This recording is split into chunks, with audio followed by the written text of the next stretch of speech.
Super Sunday. How are we doing, everybody? It's your man and the host of this podcast, Sammy, the Man McIntyre. We are back. Rep the sign, moving the chains. NFL draft is officially over. 3 days, 3 extravaganza days. I got a lot to talk about. Just my thoughts about it. It was crazy. So, obviously, number one overall, Fernando Mendoza. We knew, I knew, the whole world knew he was going to the Raiders. I was the most happiest kid on the planet. We finally, and I mean finally, got our franchise quarterback. Finally. It's been a while, but we got him. So let's now make it work. But the top 10 was shocking to me. I'm looking back at my mock draft. I mean, Arv always went 5. That doesn't shock me. But Arizona going running back, that's risky. And I love Jeremiah. I love the player. I love everything he stands for. He's a high-end guy. You could argue probably second, third best player in this draft. I mean, behind Caleb Downs and maybe him. Take out Fernando. So, I don't love it. I don't love the Cardinals' direction. I mean, I'm pulling for Mike LaFleur, Matt's little brother from the Packers. They got an uphill battle. Maybe Carson Beck's your quarterback. I don't know. I mean, good God, DraftKings on my phone, right before I hopped on here, had a mock draft having Dante Moore go to the Cardinals. I mean, I don't know. I hated that pick. Hated it. And then at the 4th spot, the Titans take Cardinal Tate. That's a reach a little bit. Now, I'm all for giving your young quarterback some pieces and bringing them along right at the right time when they come in together. But usually, I've seen this progression. Usually, you get, like the Bears. Okay, they had Caleb Williams. You pair him with the veteran guy. And DJ Moore. And then the Bills with Josh Allen. And then Stephon Diggs, veteran guy. So it's going to be interesting how that dynamic works. I think it can work. Brian Daboll's a pretty good offensive mind. But we shall see. And then I'm going down the list. I mean, I had Mansour Delane going to the Commanders. But he went to the Chiefs. I mean, the Chiefs got a really good corner. They needed it. After losing McDuffie to the Rams. And then Watson to the Rams. So they got some picks out of that. The Chiefs got needs. They had a corner issue. They addressed that. They had a running back issue, free agency. They addressed that with Kenneth Walker. Now, can he stay healthy? He's kind of been underwhelming his whole career. Did love him in Michigan State. Saved an old Chucker's job, by the way. So I'm fascinated by that. And then the Saints went Jordan Tyson, which shocked me. I didn't even have him in my mock draft at all. Because the injuries were a very big concern to me, but you pair him with Olave, you kind of get some toys there for Tyler Shuck to work with. I'm intrigued by that. But the pick that really, really got me, and I didn't get it at all, was the Dolphins saying Kane Proctor. That, to me, screams bust. And I know I had him in my top 10 in the mock draft, only because Kansas City had a huge need at left tackle, or at tackle, because, Patrick Mahomes is coming off the ACL. You need that. You need help from Mahomes. But I just, when I went back and watched him, he just had a bad year this year at Alabama. Not the kind of player that, I mean, he was committed, short story short, he was committed to Iowa, from Iowa, born and raised, and then goes to Alabama, flips his commitment. But he just didn't play consistently. And he's one of those guys that's boom or bust. And what I didn't get about the pick was the Green Bay guys. Green Bay always drafts and develops linemen really well. And these aren't there. Like, they never take a lineman first round. Maybe Josh Myers a center, but that's about it. And this guy screams boom or bust. I mean, there's times where he's letting average people beat him. So I didn't love that. Miami needs a lot. They're probably, the one thing I had to take away up from this draft, I was telling my brother this today when we went to Smoothie King and did some other stuff, is I just feel like there's like 5 teams I can just snap a finger, think they're going to be bad this year. I said Minnesota. My brother goes, whoa, Kevin O'Connell. No, they don't have a quarterback.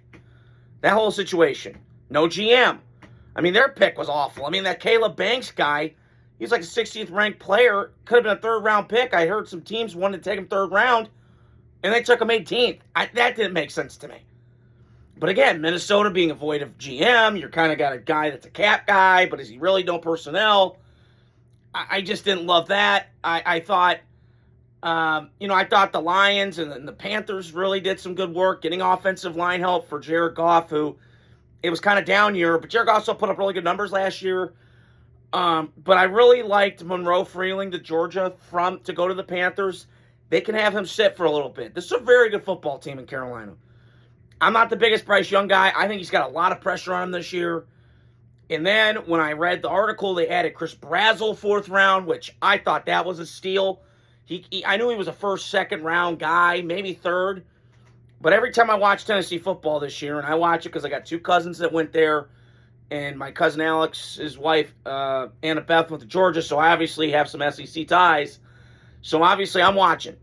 And every time I looked up, Chris Brazzell was making plays. So I love that pick. I think Carolina's they're sneaky. I really do. And, I thought they would go Casey Concepcion, but they didn't. Cleveland did take them not where I had them, because I had them going to Carolina. Or no, I'm trying to look back at my mock here. Okay, I had them going to Pittsburgh, but, but the more I look at that pick, Cleveland did some nice things, but that just screams weird to me. You're putting a fast guy in the cold. I don't love that. That's kind of like Jalen Waddle to the Broncos. Like, I get it. You're going all in. Quarterback, rookie contract. He's, not making shit. You want to have this window. Like, I understand it from that perspective. But, God, man, just fast, small guys. And he said 19 drops. That screams scary to me. In not a good way. So, I thought, the first round kind of was full of surprises. Ty Simpson going to the Rams. What are we doing? I mean, I get he gets banged up. Matt Stafford, he's 38, tougher than $4 steak. But, brother, come on. Come on. You're winning now. I don't get it. And I get that Les Snead's got ties to the SECs. Alabama, I got it. But, man, I didn't love that. But one of my favorite picks from the night. Oh, and then one more caveat. Gerard McCoy, the corner from Tennessee, went 4th round to the Raiders, baby. He would have been a first-round pick. That got an A-plus grade. You damn right it did, baby. He could have been a first-rounder, but he had a lot of medical problems. We got him 4th round. Oh, it's got me feeling nicey. Woo! Because that did. But I wanted to touch on the Ravens guy because I got that pick right in my mock draft. They took that guy from Penn State. And I just felt, when I watched that dude, and they were showing the highlights across the ticker, I went, this is the type of player the Ravens feel. You can feel his presence. You can feel the passion. You can feel the intensity.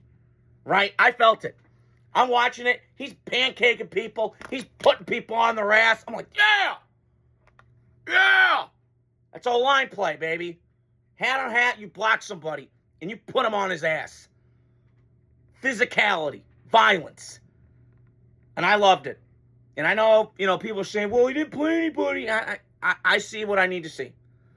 So, and then Sadiq going to the Jets, I mean, that's a huge benefit for Aaron Glenn in what they want to do. You don't have the core. I mean, you got Geno, but we'll see what happens.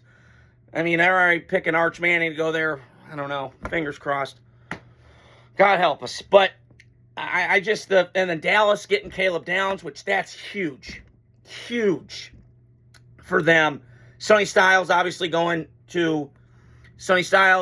to the Commanders. That's a huge one. First round was crazy. And then Ruben Baines slipping to 15 at Tampa. That's a big, big get for them. This is why the NFL's king. And there's some genuine moments, obviously.